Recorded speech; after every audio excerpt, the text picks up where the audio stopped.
Full off the bone, delicious, succulent curry goat. So we're going to start off with seasoning our goat meat. You'll see that my bowl is a little bit small, but don't be like me. Get something of a proper size so that you can do this properly. So in terms of seasonings, I'm going to use salt, thyme, all-purpose curry powder, black pepper and pimento. Now when you're looking for curry powder, you don't want to just get an off-the-shelf curry powder that you can find in any supermarket. You really want to seek out a Caribbean curry powder for a more authentic taste. I'm also going to add some spring onions, brown onions and Scotch bonnet. Add all of these flavourings to your curry goat and then you want to massage it in. I'm using gloves here because the colour really does stain, so also be careful with your surfaces. And if your nails are freshly did, then you're trying to keep them intact. Cover this and put it in the fridge to marinate overnight, or if you're short on time, just marinate it for as long as possible. Now I'm oiling my pot with some vegetable oil and I'm adding in a few tablespoons of curry powder for a process that we call burning the curry powder. I also add in some garlic here too.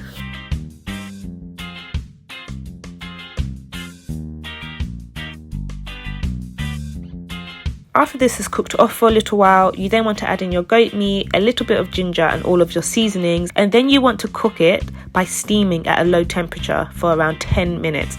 And what you should see is that it creates some of its own juices. After this, you want to add some boiled water to the goat until it is just about covered, and then you want to leave it to cook on a low to medium temperature for around 1.5 hours. I typically check on it and stir it every 15 minutes or so. Now this part is optional. Not everybody likes potatoes or peppers in their curry goat. I chop up some potatoes and some peppers.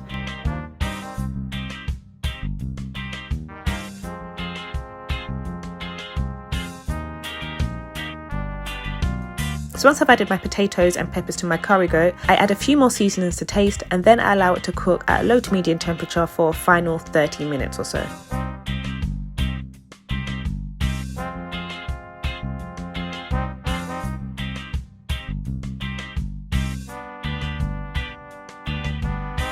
But look at this, absolutely beautiful.